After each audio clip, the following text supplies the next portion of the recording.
하나님 말씀 창세기 15장 창세기 15장 1절부터 6절까지 말씀 보도록 하겠습니다. 창세기 15장 1절부터 6절까지 말씀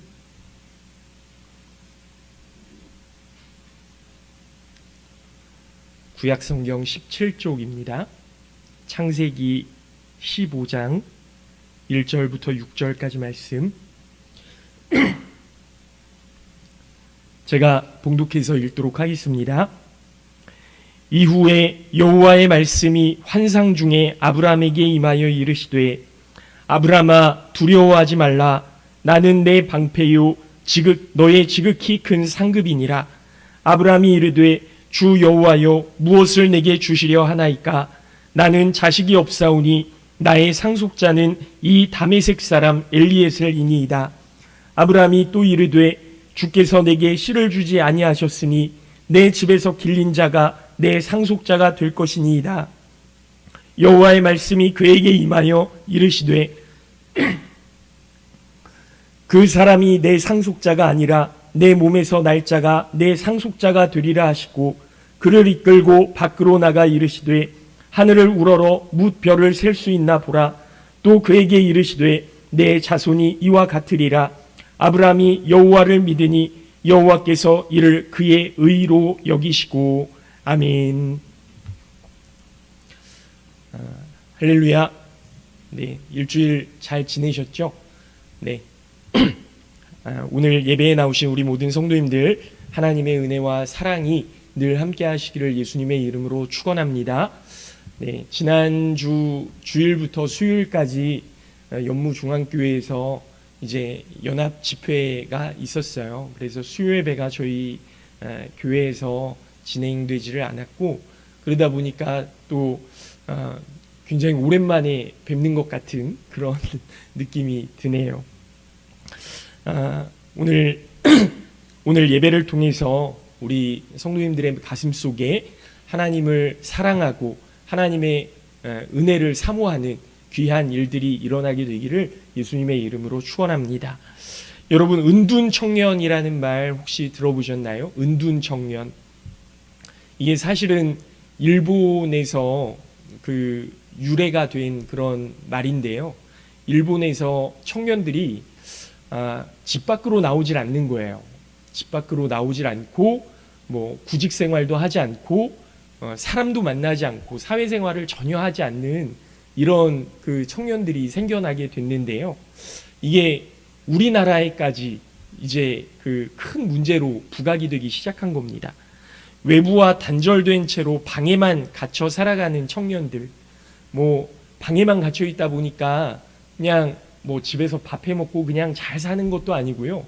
자꾸 쓰레기를 방에다가 모아놓고 그냥 일회용, 그냥 패스트푸드 같은 음식을 먹고 그냥 쓰레기도 방 안에다가 방치하면서 그냥 그렇게 지내는 거예요. 이 은둔 청년들이 늘어나는 이유가 뭐냐 하면 취업난, 그리고 경쟁적인 사회 분위기, 승자와 패자로 완전히 갈려버려서 그냥 이렇게 살아가는 건 인생처럼 느껴지지가 않는 거죠. 이런 것들이 청년들을 집에서 나오지 않게 만든다는 겁니다. 한국 청소년 정책연구원 조사에 따르면 우리나라의 이 은둔 청년이 몇 명이나 있을까요? 51만 명이랍니다. 이게 지금 통계도 아니고요. 2년 전 통계예요. 2년 전에 51만 명. 지금은 더 많아졌을 거라고 생각을 하는 거예요. 이 청년들에 대한 이야기를 접하면서 참 마음이 아픕니다. 어떤 분은 그런 생각하실 수 있을 거예요. 요즘 청년들이 정신력이 너무 약해서 그냥 여태까지 부모님들이 다 이렇게 막 해주다 보니까 이 너무 약해져서, 그래서 한 예로 군생활 하는 것도 2년도 안 되는 그런 군생활 하면서 너무나 약해졌다, 이렇게 생각하실 수도 있을 거라고 생각을 해요. 그런데요, 그냥 이 청년들이 약해졌다, 나약해 빠졌다, 뭐 이렇게만 바라볼 것이 아니라 정말 우리 사회의 근본적인 문제들로 인해서 정말로 아파하고 힘들어하는 그런 어린 영혼들이 있구나. 우리가 돌봐야 될 그런 대상들이 이렇게나 많이 있구나. 이렇게 바라봐야 하지 않을까 하는 거죠. 이 청년들이 마음에 불안감을 느끼는 것 아닙니까? 두려움을 느끼는 거잖아요. 집 밖으로 나가는 것에 대한 두려움, 사회생활 하는 것에 대한 두려움, 그리고 내가 정말 잘 할 수 있을까? 맡겨진 일들을 감당하기에 내가 잘 해나갈 수 있을까? 이런 불안들 아닙니까? 그런데 문제는요, 이런 죄송합니다. 이런 사회적인 불안감을 느끼는 사람들만이 청년뿐만 아니라 세상을 살아가는 모든 사람들이 미래에 대한 두려움과 불안을 느끼고 있다는 거예요. 모든 사람들이요. 여러분, 아기가요, 태어나면 막 울잖아요. 태어나면 막 울지 않습니까? 이게 사실은 뭐 태어나서 세상을 바라보면서 어떤 불안을 느끼는 걸 수도 있겠지만, 과학적으로 접근을 하면요, 이 아기가 태어나서 5개월이 지나면서부터 두려움과 불안을 느낀다고 해요. 5개월부터 7개월 그 사이부터요. 그래서 그렇게 엄마 품을 벗어나면 자지러지게 우는 겁니다. 그런데 자라고 나이가 들고 사회적인 지위가 생기면서는 울지 못하는 거죠. 우리 장로님들, 권사님들 요즘에 울어보신 적 있으신가요? 사실 없어요. 없어요. 체면이 있고 그런 사회적인 지위가 있으니까 마음껏 아기처럼 그렇게 불안하면 불안하다고, 두려우면 두렵다고, 힘들면 힘들다고 내색조차 하지 못하는 겁니다. 그러나 그 내면에는 두려움이 있는 거예요. 불안이 있는 겁니다. 그런 점에서 어떤 분은 성경에 두려워하지 말라 이 말씀이요, 366번이 나온대요. 다 세보셨나 봐요. 그러니까 두려워하지 말라라는 말이 366번이 나오는데 우리가 1년이 365일 아닙니까? 그러니까 하나님께서 매일매일 두려워하지 말라 이렇게 말씀해 주시는 그 말씀을 우리가 듣지 못하면 단 하루도 살아갈 수가 없다, 이렇게 이야기를 하시더라고요. 오늘 본문에서도 하나님께서 아브라함에게 똑같은 말씀을 주시거든요. 두려워하지 말라, 두려워하지 말라. 이후에 여호와의 말씀이 환상 중에 아브라함에게 임하여 이르시되 아브라함아 두려워하지 말라, 나는 너의 방패요 너의 지극히 큰 상급이니라 그랬습니다. 여러분, 지금 아브라함이요, 잘못된 길을 걸어가는 게 아니에요. 하나님이 갈대아 우르에서 떠나서 내가 너에게 일러주는 땅으로 가라 말씀하셨을 때 순종해서 갔고요. 하란을 떠나서 하나님께서 알려주시는 곳으로 갔고요. 계속 하나님의 말씀에 순종해서 그렇게 자신의 인생을 걸어가고 있을 때입니다. 그런데 여전히 아브라함은 두려움을 느끼고 있는 거예요. 하나님의 말씀대로 행했음에도 불구하고 두려움이 있는 겁니다. 그 두려움과 불안에 대해 하나님께서 두려워하지 말라 이렇게 말씀해 주시는 것 아닙니까? 보세요. 오늘 말씀 바로 앞에 나오는 내용이 뭐냐면요, 15장 1절 그 전에 14장에 나오는 말씀이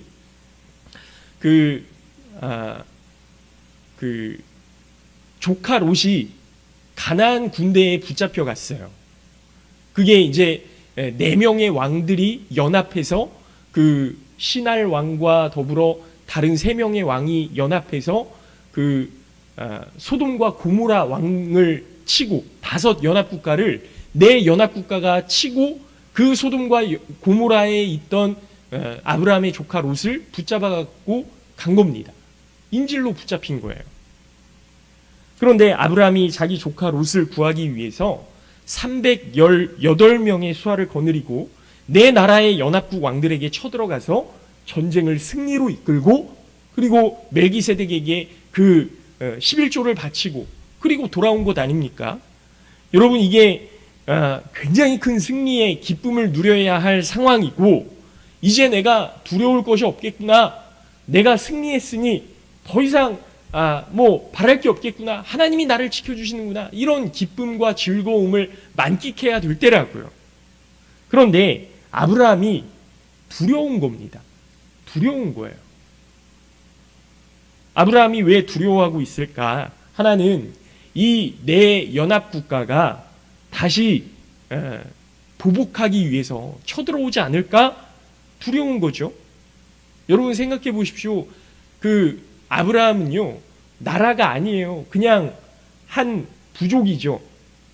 그냥 내가 훈련시킨 내 사람들이 318명이 있는 것 뿐이고, 이 사람들은 같이 일하고 같이 먹고 사는 어쩌면 가족일 수 있어요.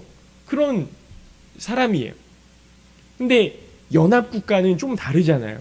언제든지 더 그 병사들을 발굴해내서 양성해서 쳐들어올 수 있는 것 아닙니까? 얼마나 두려울까요? 여러분, 전쟁에서 질 때만 두려운 것이 아니고요. 승리해도 원하는 것을 손에 넣어도 두려울 수 있어요. 앞으로가 더 불안해질 수 있습니다. 아무리 세상에서 대단한 성공을 누리고 형통의 복을 누린다 할지라도 사람의 마음에는 이렇게 아브라함과 같이 두려움이 있다는 사실을 기억하셔야 됩니다. 또 하나 아브라함이 두려워하는 이유는 근본적인 두려움인데요. 미래에 대한 두려움이 있는 겁니다. 그냥 현실에 대한 두려움은 지금 당장 이 내 연합국가가 쳐들어올까 봐 두려워하는 것이고요. 근본적인 두려움, 이건 미래에 대한 두려움이에요. 하나님께서 아브라함에게 두려워하지 말라. 나는 너의 방패요. 너의 지극히 큰 상급이니라. 이렇게 말씀해 주셨는데 그 다음에 아브라함이 하나님께 뭐라고 이야기하느냐면 주 여호와여 무엇을 내게 주시려 하나이까? 나는 자식이 없사오니 나의 상속자는 이 다메섹 사람 엘리에셀이니이다. 이랬습니다. 여러분 이 말씀이 무슨 뜻일까요? 하나님께서 나의 상급이 되시면 뭐합니까? 하나님이 이 세상의 많은 것들을 나에게 주시면 뭐합니까? 저에게는 자식이 없습니다. 여러분 자식이 없다는 건 무슨 의미인지 아시죠? 언제든지 나를 배신할 사람들이 있다는 거예요. 나는 물려줄 사람이 없다는 거예요. 나는 여기서 끝이라는 거예요. 이게 얼마나 두려운 이야기입니까? 하나님께서 아브라함에게 약속을 주셔서 갈대아 우르를 떠나 여기까지 왔는데 하나님의 약속은 이루어질 기미가 보여지질 않는 거죠. 여러분 심리학 용어 중에 중간지대의 불안이라는 말이 있어요. 중간지대의 불안. 이게 뭐냐면요. 폴 트루니에라고 하는 기독교 그 심리학자가 그 신학자거든요. 이분이 말씀하신 내용인데 서커스에 공중고개를 하는 사람이 있잖아요. 공중고개. 이제 그네를 타고 이렇게 한 바퀴 빙그르르 돌아서 그 다른 그네에 놓여 있는 사람의 손을 딱 잡는 것 아닙니까? 이 공중고개를 하는 사람들이 있는 거잖아요. 이 사람이 이제 그네를 타요. 출발합니다. 다른 그네에 그 타고 있는 사람의 손을 잡기 위해서 이 그네를 손을 딱 놨어요. 그리고 그 사람의 손을 딱 잡기까지 이 중간 그네에서 손을 놓고 다른 사람의 손을 잡기까지의 그 중간, 이게 중간지대의 불안이라는 말입니다. 여러분, 이 고개사가 그네를 놓은 후부터 반대편의 그네를 잡기까지 아무것도 의지할 대상이 없이 공중에 떠 있는 것 아닙니까? 이게 잡아야 살 수 있는 거잖아요. 못 잡으면 그냥 바닥으로 떨어지는 것 아닙니까? 지금 우리가 예수님을 믿고 의지하면서 산다고 하지만 아직 하나님의 나라에 도착하지 못해서 이제 신앙생활을 출발해서 하나님의 나라에 갈 때까지 내가 정말 구원을 얻을 수 있을까? 하나님의 인도하심이 내 안에 있을까? 하나님의 말씀이 나를 지금도 지켜주시고 계시는가? 이 불안한 마음이 우리 가운데 있지 않습니까? 순간순간 하나님의 은혜로 여러 가지 어려움을 모면해서 살지만 아브라함과 똑같은 거예요. 불안한 거죠. 이 불안함과 두려움이 우리에게 왜 위험한 것일까? 먼저는 불안과 두려움 때문에요, 우리의 판단력이 흐려집니다. 지금 아브라함을 보세요. 하나님께서 두려워하지 말라고 하시면서 하나님이 아브라함의 상급이 되어주시겠다고 위로해 주심에도 불구하고 자신에게 무엇을 주시려고 하느냐? 하나님, 저에게 무엇을 주시려고 합니까? 저에게는 자식이 없어서 제 상속자는 이 다메섹 사람 엘리에셀입니다. 이렇게 이야기하는 거예요. 여러분, 이게 하나님 앞에 항의하는 것 아닙니까? 하나님께서 아들을 주리라고 약속하셨지만 그 약속이 지켜지지 않았으니 내 상속자는 엘리에셀입니다. 이렇게 항변하는 거예요. 하나님이 내 상급이시라고요? 내 상속자는 엘리에셀이니 그에게 하나님 물려주겠습니다. 아브라함이 불안하고 두려우니까 올바른 판단을 할 수가 없는 거죠. 그럼 올바른 판단은 뭡니까? 하나님께서 주시겠다고 약속하신 그 약속, 제가 지금도 기억합니다. 하나님, 그런데 제 마음이 불안해요. 두렵습니다. 도와주시옵소서. 그렇게 하나님 앞에 매달려야 이게 올바른 판단 아닙니까? 여러분, 아브라함 옆에 신실한 신앙인이 있었다면요, 그 장면을 봤을 거예요. 그런데 여러분, 다른 사람이 아니고 제3자가 아니고 나에게 닥쳐진 일이니까 이 판단력이 흐려지기 시작한 거죠. 기도는 기도대로 하고 자기가 하고 싶은 대로 그냥 그렇게 결정해 버리는 거예요. 하나님 무엇을 주시려 하나이까?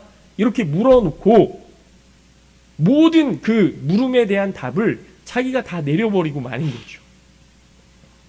여러분, 막연한 미래, 불투명한 미래에 대한 두려움이 엄습할 때에는 이 판단력이 흐려지는 겁니다. 판단력이 흐려지면 어떻게 돼요? 잘못된 판단을 할 수밖에 없고 그 잘못된 판단으로 인해서 내 삶이 어떻게 변할지 모르는 거죠. 그래서 그렇게 두려울 때는 빨리 결정하시면 안 됩니다. 저 본문 말씀을 가지고 두려움이 올 때 우리가 반드시 기억해야 될 두 가지 방법에 대해서 말씀드리려고 하는데요. 첫째로, 우리 삶에 두려움이 올 때 해야 될 일이 뭐냐 하면 그 두려움에 대한 문제를 하나님께 맡겨드리고, 아까도 말씀드렸잖아요. 하나님의 말씀으로 교정을 받아야 됩니다. 나의 문제를 하나님 앞에 맡겨드리고 하나님 앞에 하나님의 말씀으로 교정받아야 된다. 왜냐하면 우리가 너무 어려워서, 너무 힘들어서, 너무 두려워서 이 판단력이 흐려질 수 있기 때문에 그런 겁니다. 보세요.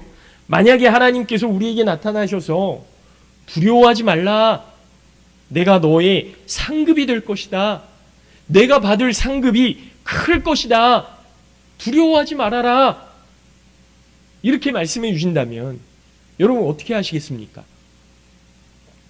사실 대부분의 사람들이 올바른 신앙을 가지고 있다면, 네 하나님, 아멘, 하나님 그 말씀대로 이루어질 줄로 믿습니다, 아멘, 이렇게 받아들일지 몰라요. 사실 하나님의 말씀에 아멘으로 화답하는 것 굉장히 좋은 일입니다. 그런데 문제는요, 아무 생각 없이 기계적으로 아멘 하는 것, 이거 옳지 않을 수도 있고요, 어떻게 보면 위험한 일이 될 수도 있습니다. 여러분, 하지만 오늘 아브라함의 말은 하나님 앞에 항변하는 것 굉장히 무례하게 느껴질 수 있지 않습니까? 하나님께서 내가 받을 보상이 매우 크다 그랬더니 그 말을 딱 받아서 그 말씀을 받아가지고 아브라함이 이르되 주여 무엇을 내게 주시려 하나이까? 나는 자식이 없사오니 나의 상속자는 이 다메섹 사람 엘리에셀이니이다 그랬습니다. 그리고 3절 말씀에서 아브라함이 또 이르되 주께서 내게 씨를 주지 아니하셨으니 내 집에서 길린 자가 내 상속자가 될 것입니다. 여러분, 이게 자기가 답을 다 갖고 있잖아요. 하나님 제게 무엇을 주시려 하나이까? 저에게는 상속자가 없으니 다메섹 사람 엘리에셀입니다. 그리고 그 다음에 하나님을 원망하잖아요. 주께서 내게 씨를 주지 아니하셨으니 내 집에서 길린 자가 내 상속자가 될 것입니다. 이때 하나님께서 말씀으로 그 생각을 교정해 주시는 거예요. 여러분, 저는 이 아브라함의 오늘 태도가 굉장히 무례하게 느껴질 수 있는데 이 태도가 맞다고 생각해요. 하나님, 도대체 언제 주시는 겁니까? 나의 솔직한 생각을 하나님 앞에 다 맡겨드리는 거예요. 하나님 언제 이루어 주실 겁니까? 하나님, 도대체 하나님의 약속은 제가 이렇게 기다리고 있는데 언제 이루어 주시는 겁니까? 하나님, 저의 부르짖음이 들려지지 않으시는 겁니까? 내가 사랑하는 가족들을 위해서 기도하는데 이 기도의 제목은 언제쯤 이루어지는 겁니까? 하나님, 우리 자녀들의 사업은, 우리 자녀들의 그 문제들은, 내가 가지고 있는 이 어려움은 하나님 저와 함께 하신다고 약속해 주셨는데 저와 정말로 지금도 함께 하시는 겁니까? 이런 항변이 하나님께서 보시기에는 정말 올바른 신앙의 태도가 될 수 있다라는 거죠. 하나님께서 말씀으로 그 생각을 교정해 주시잖아요. 4절 말씀 보십시오. 여호와의 말씀이 그에게 임하여 이르시되, 여러분, 우리의 솔직한 심정이 하나님 앞에 내려놓아지지 않는다면 이 말씀의 은혜를 우리가 받을 수 없습니다. 여러분, 시편의 말씀을 보세요. 시편의 말씀 그냥 하나님 찬양하는 내용만 나옵니까? 그렇지 않거든요. 하나님, 나를 괴롭히는 이 사람들, 그들의 아내는 그 과부가 되게 하시고 그들의 자녀는 고아가 되게 하셔서 하나님 그들에게 심판해 주십시오. 막 엄청난 기도를, 솔직한 그 심정을 다 하나님 앞에 내려드리는 거잖아요. 그때 하나님께서 그들의 생각을 교정해 주시고 그들의 생각을 바꾸어 주시고 올바른 길로 인도해 주시는 거죠. 여호와의 말씀이 그에게 임하여 이르시되, 그 사람이 너의 상속자가 아니라 너의 몸에서 날 자가 내 상속자가 되리라. 여러분, 이게 하나님께서 교정해 주시는 겁니다. 고쳐주시는 거예요. 우리의 생각을 고치시고 행동을 고치시고 기도를 고치시고, 하나님이 그 나아갈 방향을 지침으로 내려주시는 겁니다. 오늘 예수님을 잘 믿는 우리 사랑하는 성도 여러분, 여러분의 삶 가운데 하나님의 말씀으로 잘못된 판단과 생각이 교정되는 일이 일어나게 되기를 예수님의 이름으로 축원합니다. 여러분, 저는요, 예배 시간에 우리 성도님들이 제가 무슨 말을 할 때마다 아멘 아멘 하는 거 원하지 않습니다. 생각하시고 깊이 돌아보시고 묵상하시고 우리의 고단한 삶 속에서 하나님의 말씀이 내 생각을 교정해 주시기를 원합니다. 여러분, 복받기 원합니다 하면 그냥 아멘 하지 마시고, 하나님 저에게 복을 주시옵소서. 그런데 제가 받을 복이 무엇입니까? 하나님, 제가 지금 가장 필요한 것이 무엇입니까? 한 번 더 기도해 주셨으면 좋겠어요. 그래서 그 하나님의 말씀이 우리가 가야 할 바를 알려주시는 그런 말씀의 능력을 경험하지 못한다면 우리의 신앙생활요, 헛된 것이 될 수밖에 없습니다. 여러분, 스스로 고민하셔야 돼요. 생각하셔야 돼요.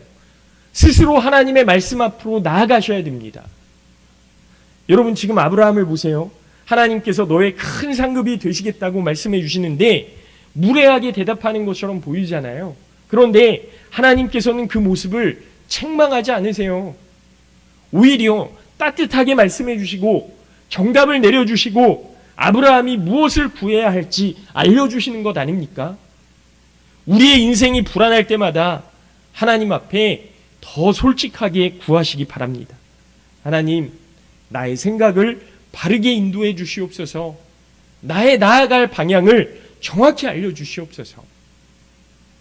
사랑하는 성도 여러분, 야고보서 말씀에 보면요, 제가 정말 좋아하는 말씀인데요, 너희 중에 누구든지 지혜가 부족하거든 모든 사람에게 후히 주시고 꾸짖지 않으시는 하나님께 구하라.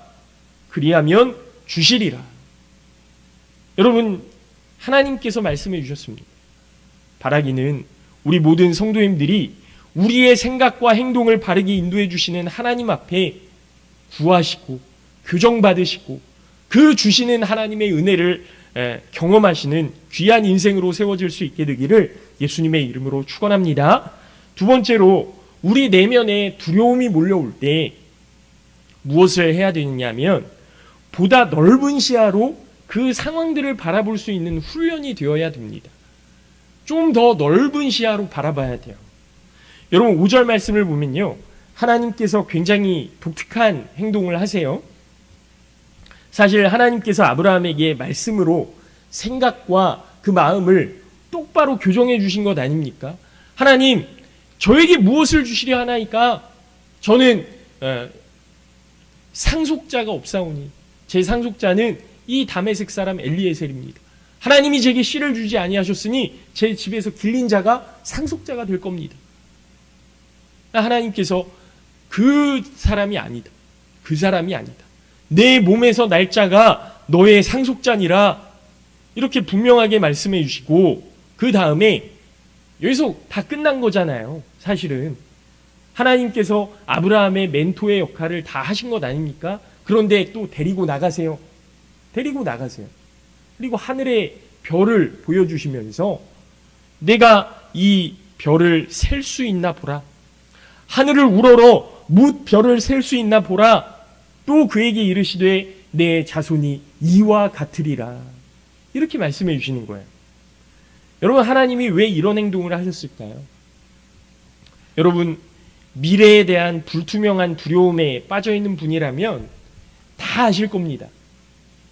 여러분, 미래에 대한 두려움 느껴보셨잖아요.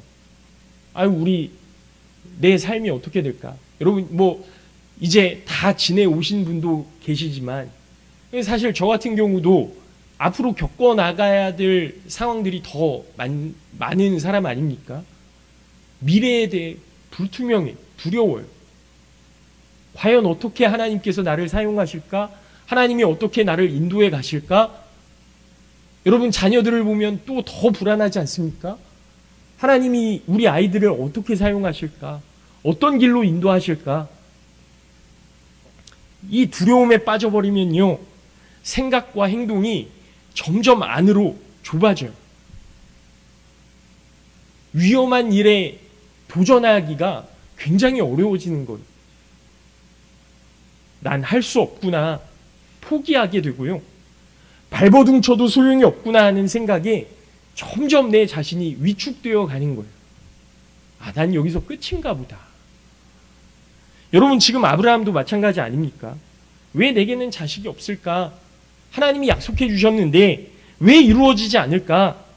이런 생각에만 몰두하다 보니까 점점 작아지는 거예요. 난 왜 이럴까?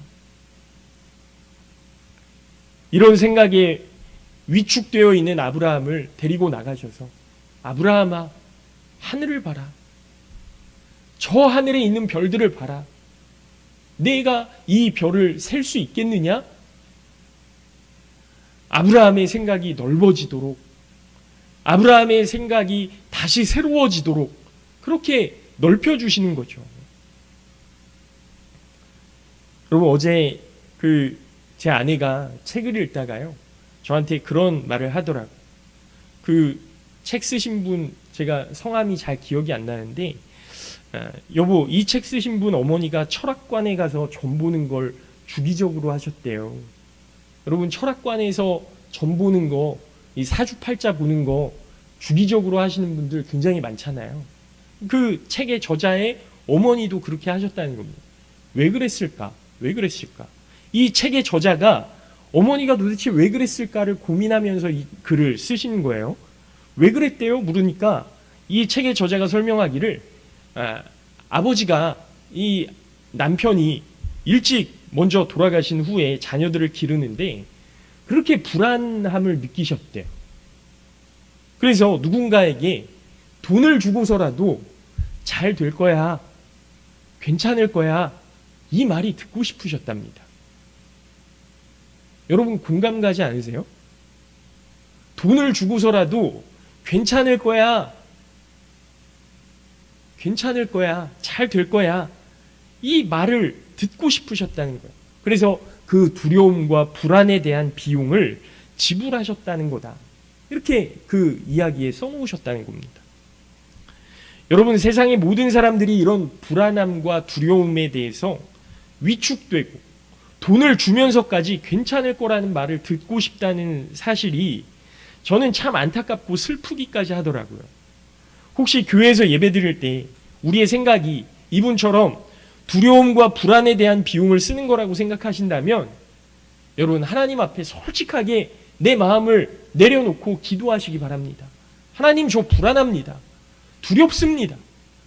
도대체 하나님의 약속은 언제 저에게 이루어지는 겁니까?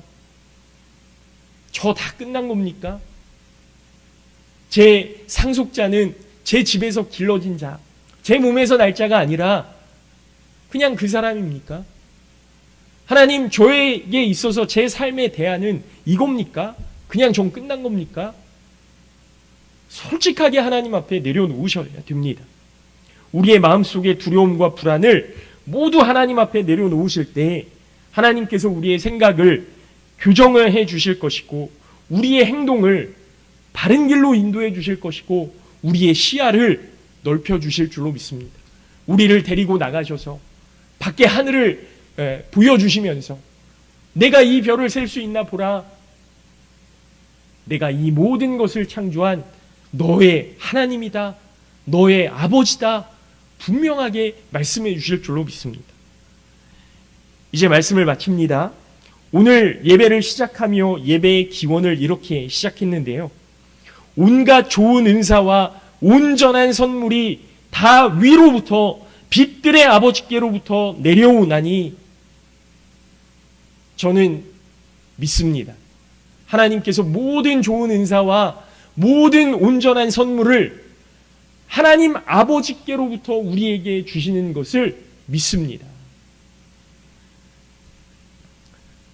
여러분, 이런 좋은 은사와 온전한 선물을 우리 모든 성도님들이 경험하게 될 수 있기를 예수님의 이름으로 축원합니다.